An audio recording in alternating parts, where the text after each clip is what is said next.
Hey class, it's your instructor. Good to see you all again, sort of. Anyway, before we get into lecture, I just wanted to make a quick video to kind of, introduce this as something more than just a series of online lectures where we're totally disconnected from each other, to let you know I'm still here, you're still there, I remember you, I miss you, I wish we could do this class together as a community that was a little more tight-knit, but at the same time, I wanted to make things easy enough for you to finish the course, to not give you extra pressure, so I didn't want to force you all to move to online video chats or anything either. It's not an ideal situation, but hopefully you all are doing okay and this works for you. And you can send me some feedback, let me know how things are going once things get back going again. So today, your first set of online lectures was released. You now have that available to you, so you can see our next unit. This unit is on segregation and housing inequality. What else? I guess I just want to say I hope you're all staying safe. I hope you're okay. If you're not, there are some services that are available to you. So I released an announcement with a survey that you can take if you're missing some essential needs, like if you don't have access to technology, maybe you don't have electricity, something's gone wrong with that, or who knows? I've heard students going through all kinds of different things right now. So if you're experiencing something like that where you can't access school material the way you should, please take that survey, contact the school. There are people who will be able to help you. Student Services is going to be moving their stuff online pretty soon. If you need to drop this class, or if you get dropped from this class from non-participation, because during this time there's going to be a period of non-participation, right, as everyone adjusts to online work. So if you get dropped and you didn't want to be dropped, there's going to be drop forgiveness. And so I encourage you all to look into that, if you decide if something goes wrong with that. Make sure that you're aware of it. You should be getting a message. There should be something sent out to everyone in an email, and if you don't get it and I get it, I'll send it out to everyone too. Also, like I said, you can get tutoring online. Look in that message that I sent you for a link to video tutoring. I guess that's it. I hope you're all okay. Stay safe, stay inside, practice social distancing, do what you got to do to keep everyone safe. It took us all a little bit of time to realize the extent and seriousness of what was going on, but I'm glad that we did, and that now we're all doing what we need to do. I guess that's it. I missed you all, and I hope you enjoy the lecture, and we're going to launch back into learning about social inequality. Such a cheerful subject at a time like this. But we need to do it, and it needs to be known. And the good news is that when this is all over, maybe we can have a better sense of community spirit. Maybe we can fight some of this stuff that's upsetting in this course and problematic, right? We can do it together. It'll be great. Okay, that's it. Enjoy the lectures. See you around. Hello students, and welcome back for another lecture. So this week we're going to be talking about segregation and housing inequality. So as I've said from the beginning of the semester, our lectures are going to be less micro in nature and more macro in nature. We're going to be talking about less about individual experiences with race, ethnicity, and inequality, and more about systemic, historical laws, practices, precedents, large-scale structures that create and maintain racial and ethnic inequality in the United States. And segregation, the history of segregation and housing inequality in the United States is a huge piece of this. It has been formative in creating many of the structures that are in place today. So this is going to be a lot of history. It's going to be a lot of new information that we have not gotten to yet in this course. So here we go. Let's get into it. Before we begin, I just want to point out that there is a lot of material covered in this section. So what I'm going to do is I'm going to break this up into two parts. All of the things that are in this outline we are not going to cover in this PowerPoint, but we are going to pick up in the next PowerPoint. But what this outline describes is the path we are going to take talking about housing and segregation over the course of this unit. This is a two-part unit. So normally, again, 2 weeks to cover this unit. So it's going to be 2 PowerPoints to cover all these topics. But essentially what we're going to be doing is first, in this PowerPoint, we're going to be talking about how segregated the United States actually is, and we're going to look at some statistics to support that. Normally, we would be spending some of this time doing an in-class activity. Instead, I'm going to ask you to do this yourself at home.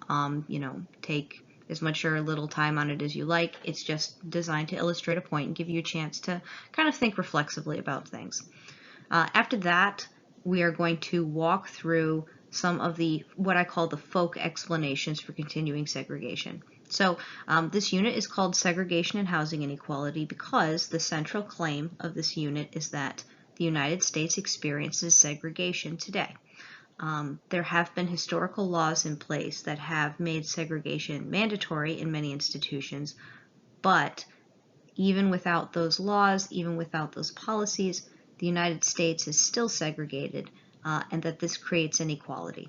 So this next unit is going to be composed of us walking through all of the reasons that people commonly give for there still being segregation, and we're going to kind of like fact check it, test and see, are these explanations legitimate or not? And what we're going to find is that there's some truth in them, but there's also a lot that's missing from them. So we're going to test the idea that people often propose for why there's segregation based on self-selection. I'll explain that when we get to that. I'm going to explain the concept of the tipping point and white flight.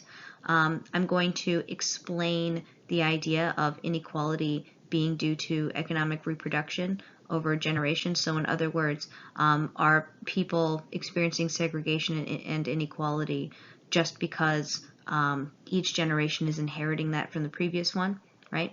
And we're going to go into depth about that. Then we're going to talk a little bit about overt discrimination concerning housing. So like what discrimination is still happening today that is, that is preventing the integration of different races in the United States. We're going to look at lending practices, and then as we finish that, then the next section is going to be based on the history of United States segregation. And this is a really big piece, this history unit, because when we talk about the history of segregation, that is a major part of United States history, and it's important for you all to know.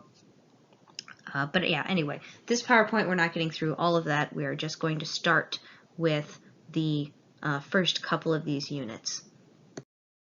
So to begin with, I want to open up with a little activity for you. Normally, we would be doing this in a classroom setting. I would have everyone do this themselves. But since you're at home, I want you to just do this for yourself. So what I have pictured here is a social network. See all these little circles on your screen?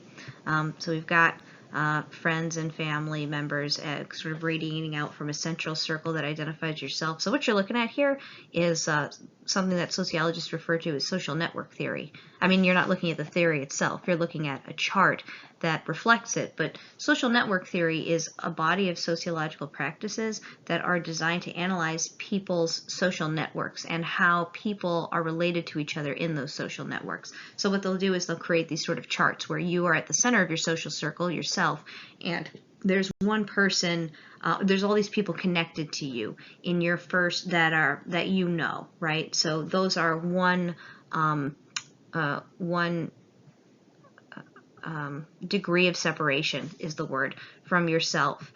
This first circle are the people you know intimately, and that's one degree of separation. And then the people who you know, the people that they know, like your friend of a friend, that's the second degree of separation. So you see that on the right of this chart, there's some circles of people who are second degree of separation.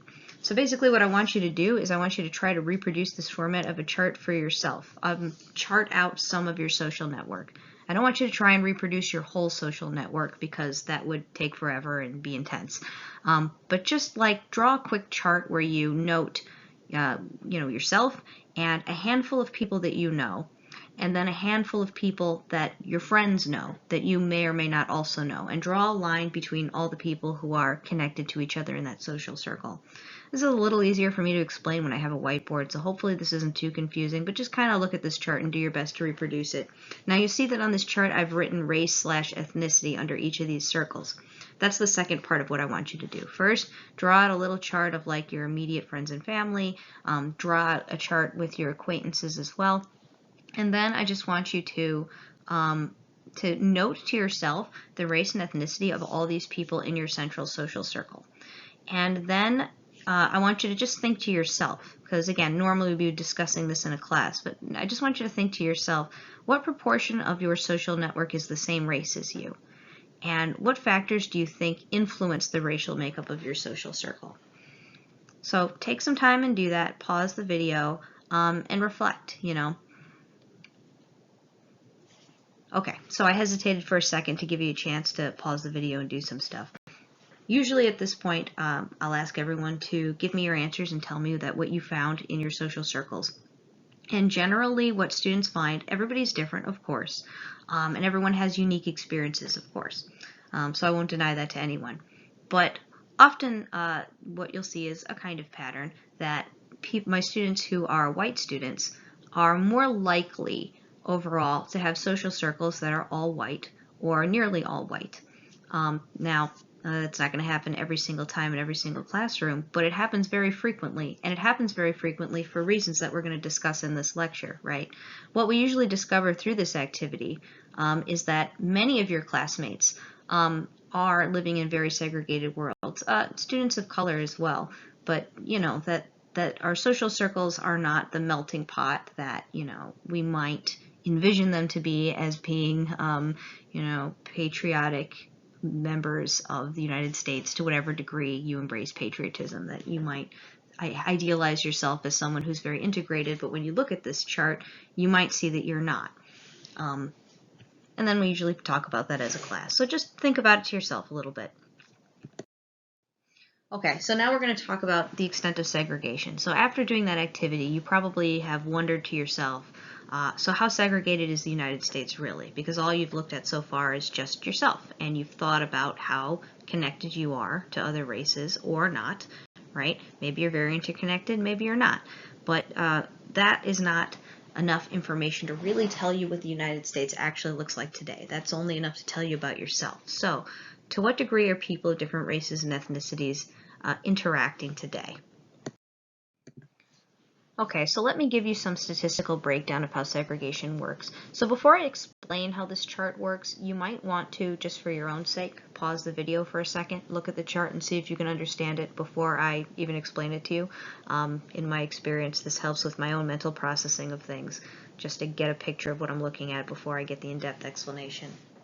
But assuming you've done that now, if you're going to, what you're looking at here is a chart that explains on average what a person of each racial category experiences in their neighborhood. So in other words, we've got here on the y-axis the different racial categories from the census: white, black, Hispanic, Asian, and then we've got here on the x-axis the percentage makeup of a neighborhood as being one racial category or another. So in this whites category, what we're seeing here is a chart that's basically saying that the average white person lives in a neighborhood which is 75% white. So see how that purple bar on the bottom is really long, and these other racial category bars on the very bottom of this chart are smaller, and they make up about a quarter of what's going on there, and the white bar makes up about 75%. So that's what's happening there, right? So the average white person lives in a neighborhood that is 75% white, whereas the average black person lives in a neighborhood which is 35% white, 45% black. So when we say average, we mean a statistical average. We don't just mean like the ones that are normal or something, like it's not colloquial speak. We're using the scientific term average. So like the mean neighborhood makeup, the average neighborhood makeup. But yeah, on average, black person will live in a neighborhood that's much more integrated than a white person, right? White people will make up minority in this situation, and at very least it'll be much more integrated. Hispanic and black populations, you see similar patterns, where white people definitely are a significant demographic, but they are not the dominating demographic.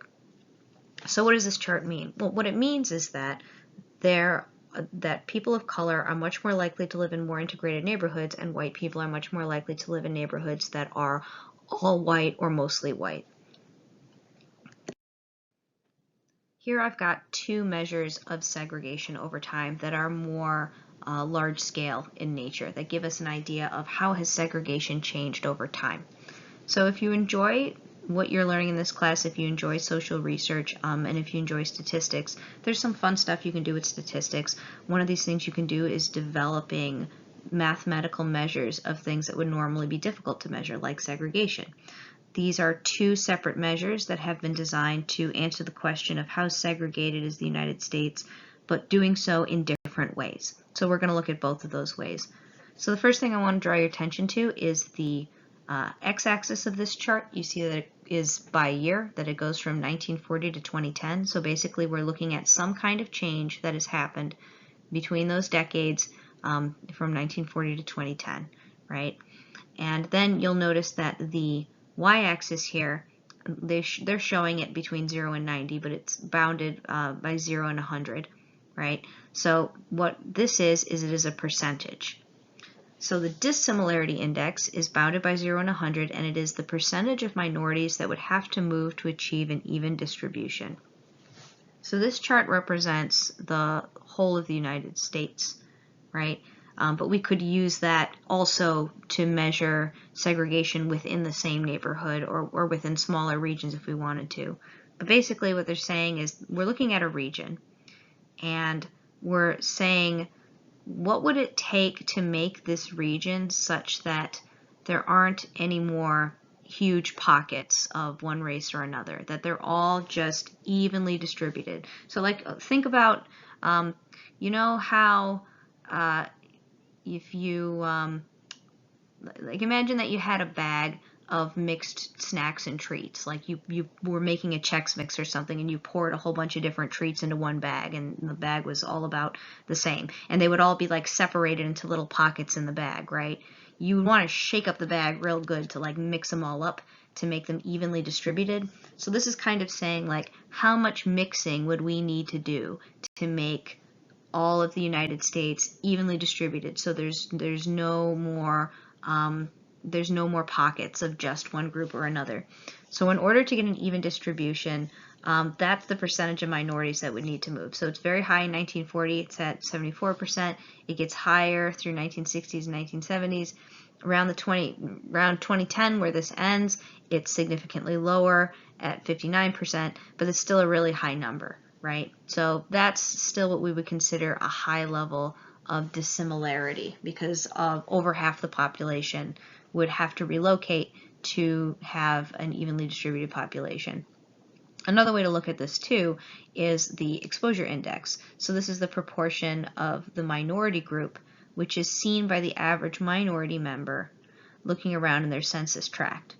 So what the significance of this is that the dissimilarity index is just measuring, are people getting better distributed, right? Like, is segregation going down in terms of like where people are physically located? And that has decreased in the sense that, right, people are more distributed.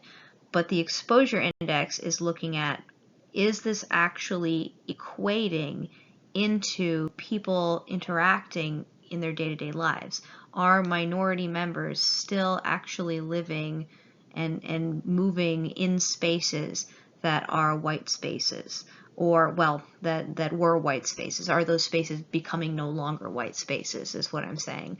And this number has not really changed a lot, right? So the exposure index should be increasing as the dissimilarity index decreases, if you think about this, right? Because it means that more people are living closer together is what happens when the dissimilarity index goes down. That means that white and non-white people are living closer together. There's a more even distribution. But the exposure index is saying that even though that's happening, minorities are not actually in their daily life seeing nearby them, like immediately near them, white people in that census tract. So in other words, people are becoming like they're moving to become more distributed overall in the United States, but like they're still isolating in their little social groups. They're still isolating in their little pockets and finding ways to do that. So what's going on here is the next question. What does this trend mean? Why do we care? So remember how I said that dissimilarity index had a certain value for the whole of the United States? Well, basically what you're doing with the dissimilarity index is you're looking at pockets within a wider distribution, and you're saying, like, how much do we have to continue to sift out these smaller units of concentrated people of one kind or another, right? So what I want to show you here is the dissimilarity index for a few major cities in the United States. So in the United States, there are a number of cities in the north, particularly in the northern Midwest and northeast, where there are these extremely densely populated communities of color. To understand what I'm talking about, they're not only in the north, but have a look at this first column here, where we're looking at people who are black, right? So if we're looking at black Americans, then we see that in these cities, Atlanta, Boston, Chicago, Dallas, Denver, Houston, Miami, etc. See how these numbers are very large: 83.5, 75.8, 69.5, 71.5. So these are the percentages of people who would need to move in order to achieve an equal racial distribution in these cities, right?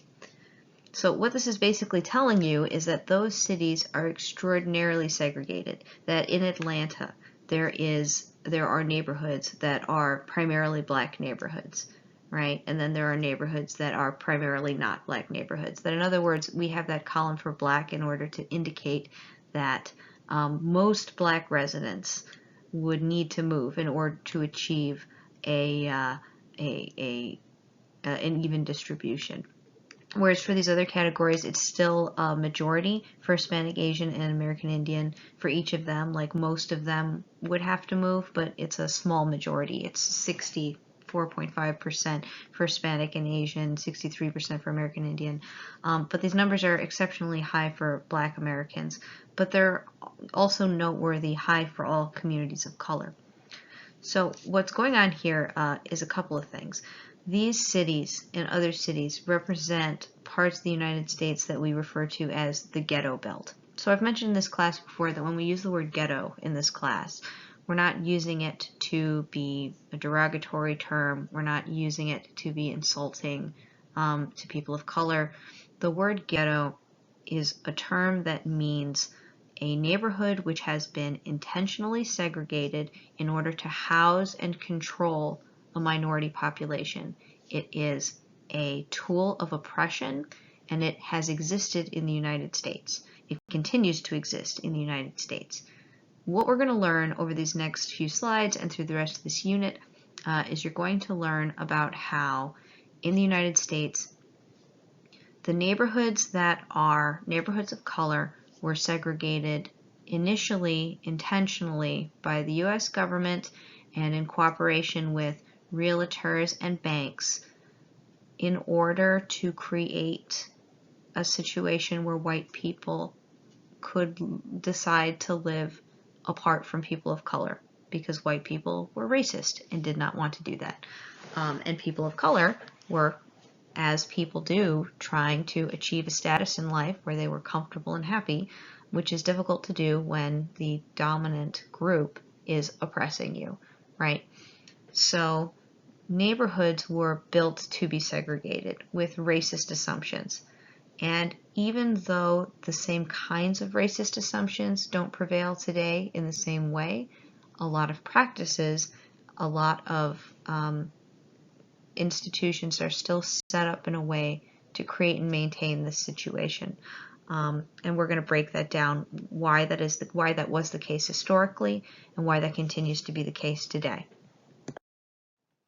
Okay, so first we're going to start with why isn't the United States integrating, because this is probably the most intuitive way to start for a classroom of people who in the modern day, especially for you, students of this class, chances are if you chose to take this class, then you believe on some level, probably, right, that segregation is bad, that intentional segregation is horrible, that it's racist and that it's damaging, that it creates inequality, right?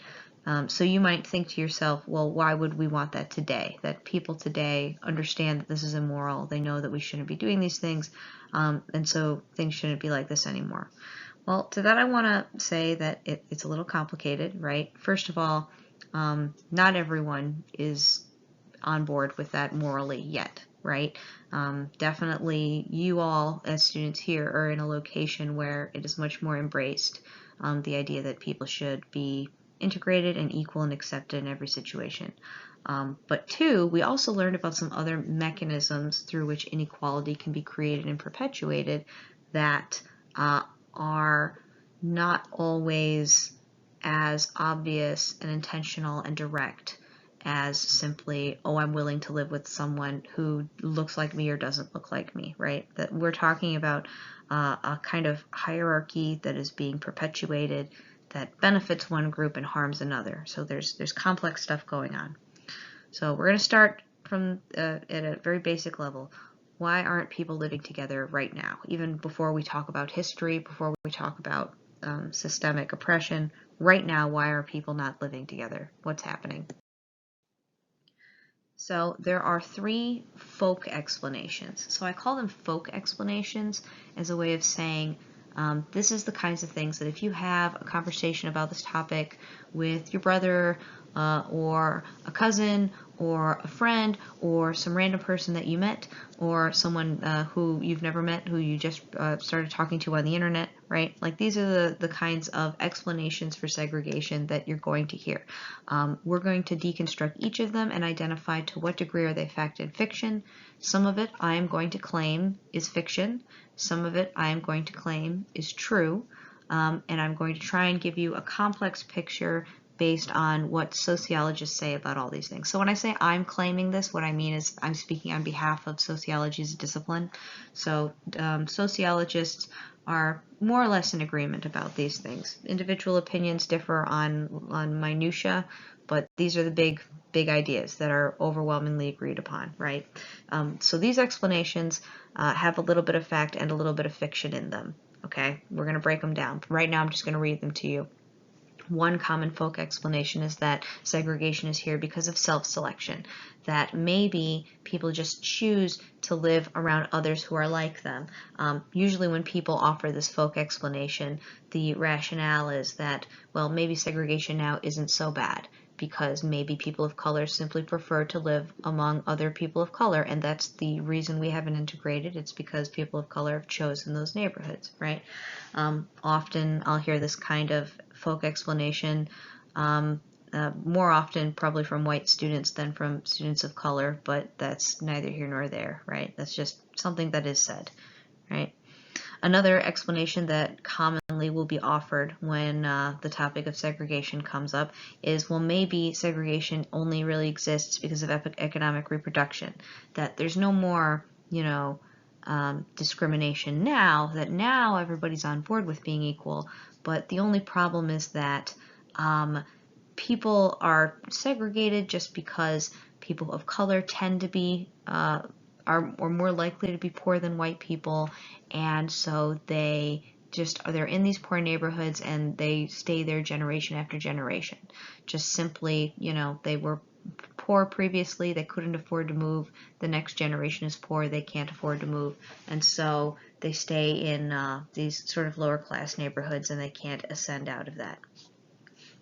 The third folk explanation that is frequently offered is this idea of institutional enforcement, that maybe institutions are continuing to intentionally segregate neighborhoods, right? So we're going to learn later in this lecture ways that this was done. So that is a fact that the United States has intentionally segregated black and white people. That's not controversial. So the question is this still happening today? So that's another thing we're going to look at here.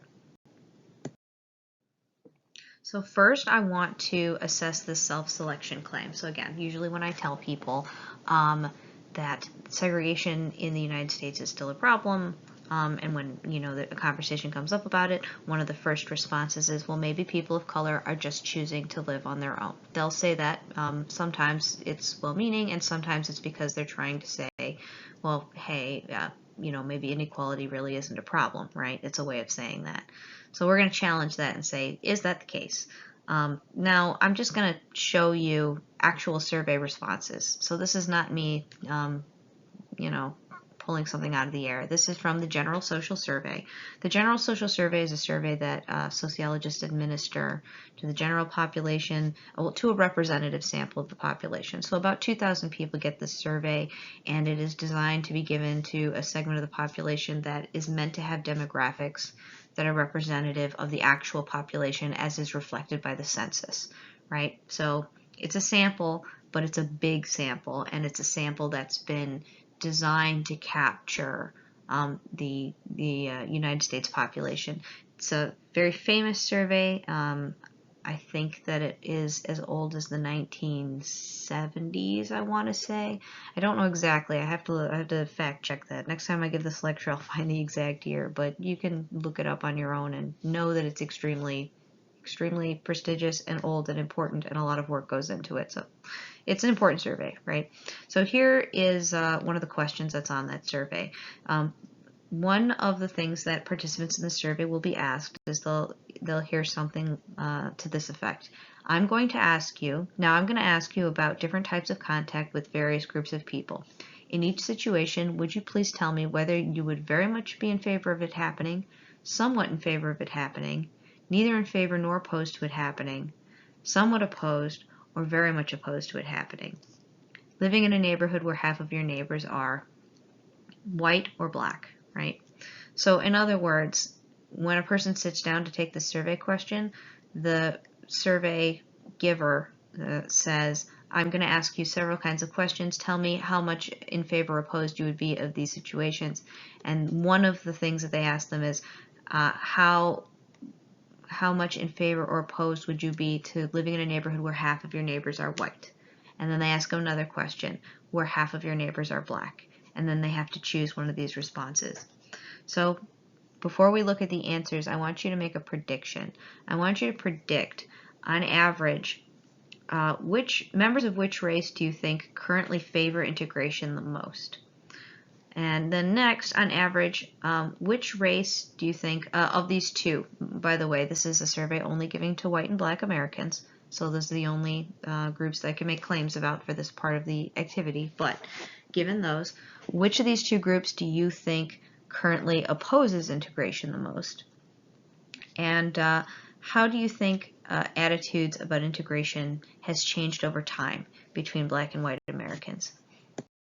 So here is what we're going to see in our responses. So like you can see that we have a number of years again, and our x-axis, you see how it's showing several years, 1990, 1994, 1996, 1998, and so on to 2010. So basically what you're going to see is a bunch of columns with percentages of what percentage of white respondents strongly favored living in a neighborhood where half of their neighbors were black, favored it, neither favored nor opposed it, or strongly opposed it. And then you're going to see the same thing for black respondents across these years to 2010. So I want you to take a minute, make some predictions, write it down on a piece of paper to help you keep it straight in your head. But just think to yourself, who do you think is going to be pro-integration the most, anti-integration the most? Is there going to, maybe there'll be no difference? How is that going to change over time? Just write down a few thoughts and pause the video, and then when you play the video again, I'll flip to the next slide and explain. Okay, so here are our actual numbers. I will try to give you a breakdown here, but I encourage you to pause the video again and look at this chart yourself. It will help with your critical thinking skills and your ability to process statistical data on your own, to just take a minute and figure out what it's telling you with your own interpretation before I give you my interpretation. Okay, so assuming you've done that, I'm going to give you the breakdown here of some of the most important points. There's a lot of information that you can get from this data, and interpretation requires just that, interpretation. You'd be a little bit creative. But there are some things that really stand out, right? If you look at the percentage of white respondents who favor or strongly favor living in a neighborhood where half of their neighbors are black. So that's all we're looking at is 2010, the most recent year, and we're combining those two groups, favor or strongly favor, because that's how we get the number of just people who overall favor to one degree or another living in a fully integrated neighborhood. And what you see is that you get 24%. So it's the 7% plus the 17%, so that's 24%. So in other words, just under a quarter of white people favor living in such a neighborhood. That would be half black and half white. A little bit more than half of all white people in the latest year polled here, 56%, neither favor it nor oppose it. But notably, if we combine our two opposing categories, 15% and 5%, you get 20% of white Americans oppose living in a neighborhood that is half white and half black. So they would be actively against it. So 20% is about 1/5, 1 in 5, right? So if we were in the classroom, I would invite you all to kind of look around the classroom, get a feel for how many people are there, and imagine 1 in 5 people there, right? Obviously, demographics differ from area to area, but that's a big percentage. 20% is hefty. So 20% of white respondents in the survey in the most recent year just actively were against it. And if you look back in the years, these numbers get larger. So the first year that we have data on here is 1990. And in 1990, which was not that long ago, 33% opposed it. 15% strongly opposed it. So you've got 48% of white Americans being actively against living in a neighborhood that's half black, as opposed to 20% today. So it's good that there's this dramatic decrease, but that's still like a really large number, right? And it was only a short time ago that people were saying they strongly oppose this, right? But what's even more striking is if you compare these numbers to the black respondents. So black respondents are much more willing to live in a neighborhood that is half white than white respondents are to live in a neighborhood that's half black.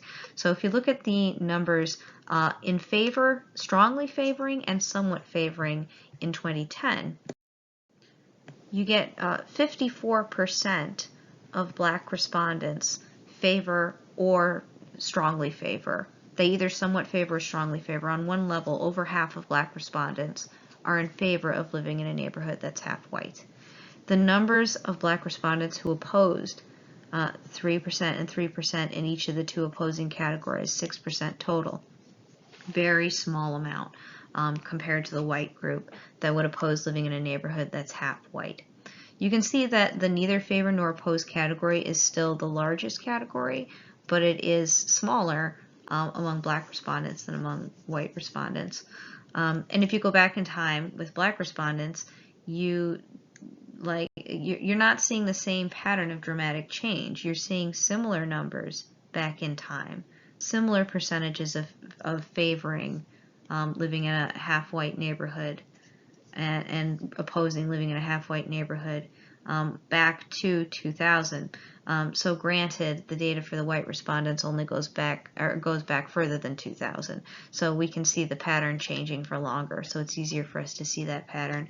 But you can still see some change happening there, right?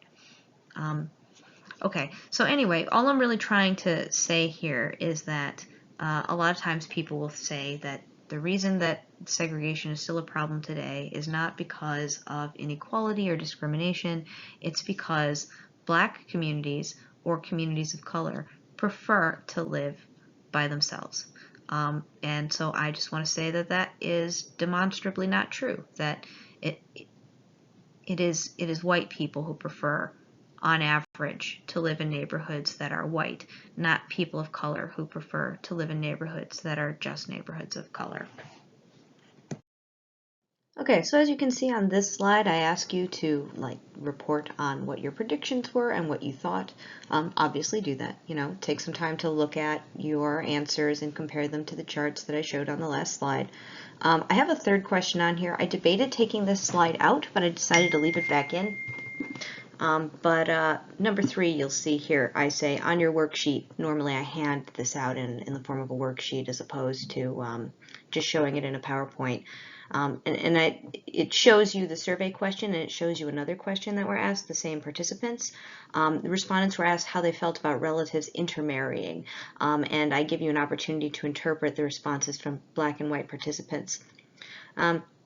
So basically, I'm not going to show you that right now. Instead, we're going to look at that when we do our unit on the family at the end of the semester. But I thought it might be fun to leave this slide in and give you a sort of preview so that you can think to yourself, oh, I wonder how common that is, that people are against intermarriage in the common day, and how has that changed over time, and what does this end up meaning for our social circles in light of everything else we learned in the course, you know.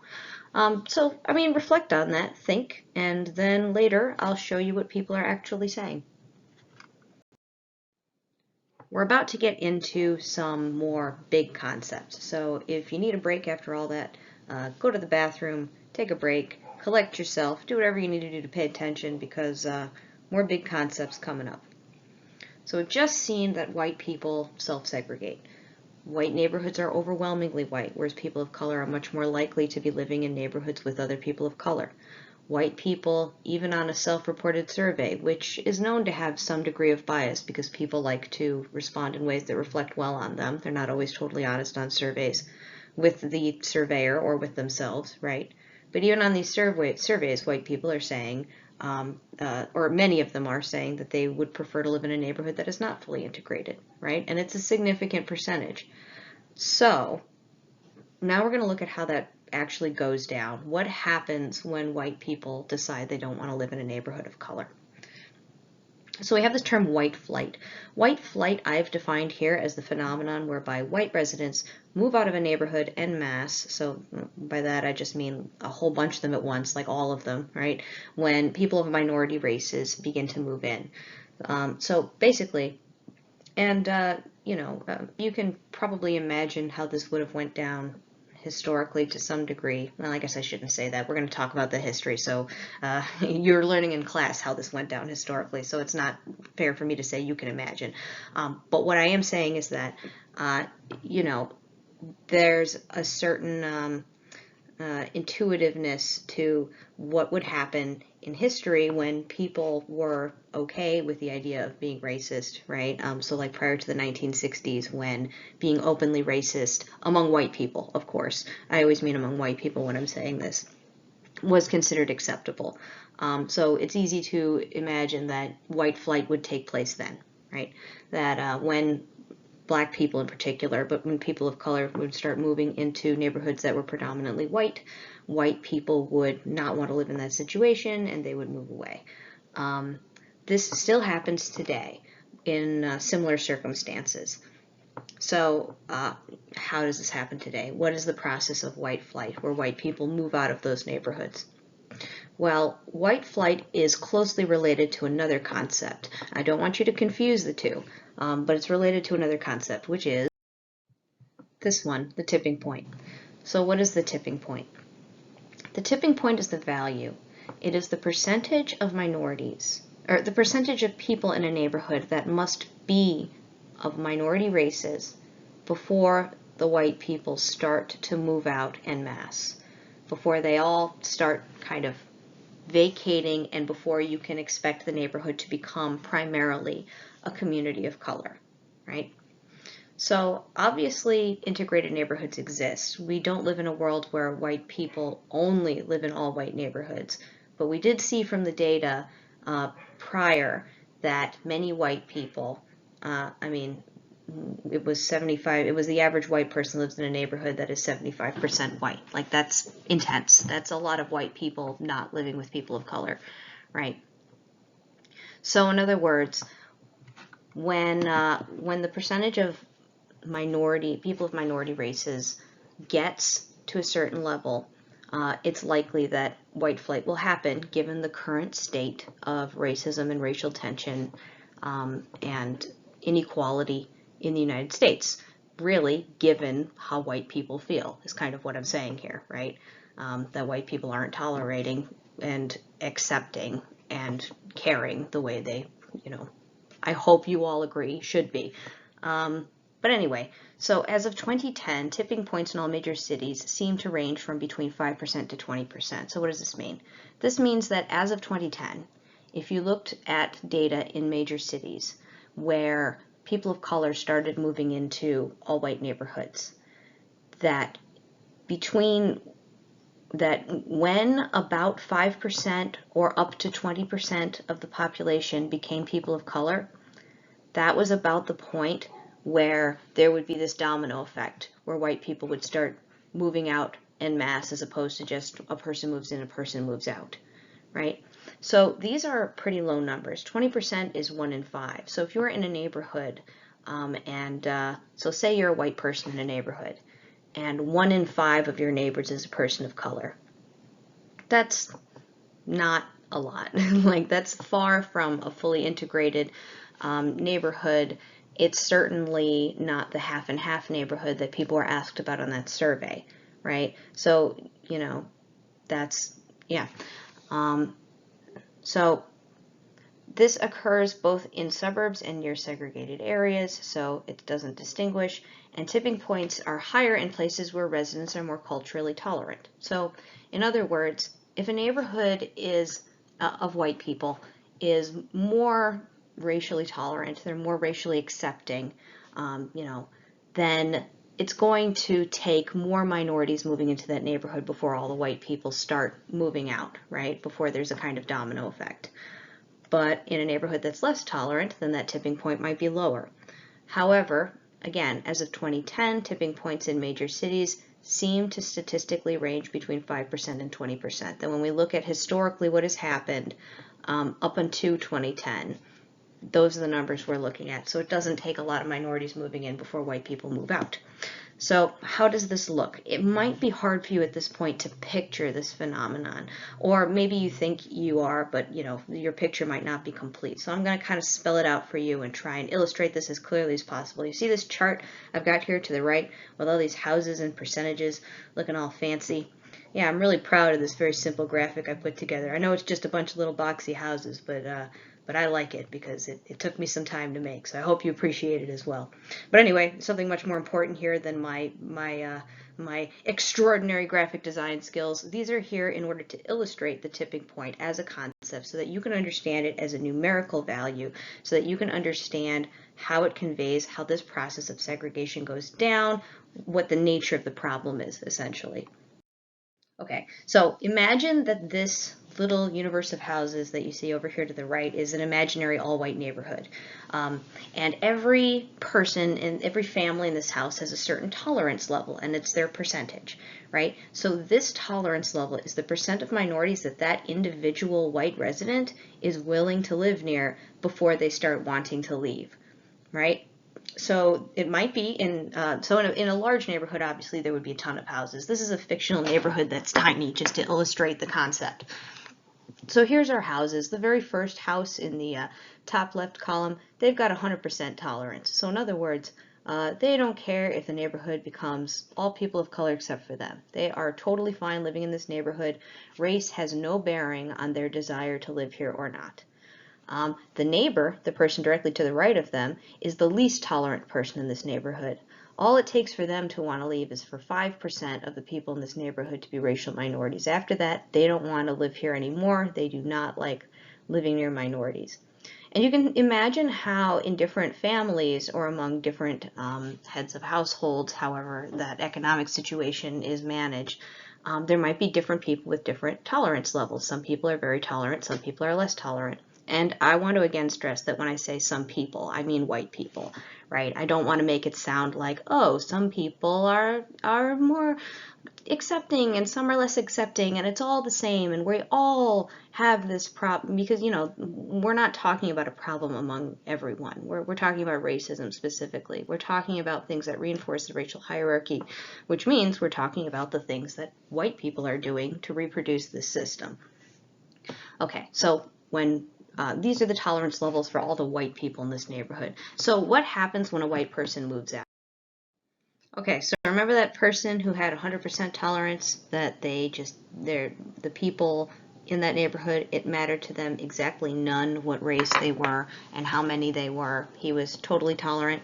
So that person just happened to want to move out of the house by chance. This is a fictional neighborhood, of course, that only has 9 houses. But with 9 houses, if one person moves out, then that means that just a little bit over 10% of the neighborhood.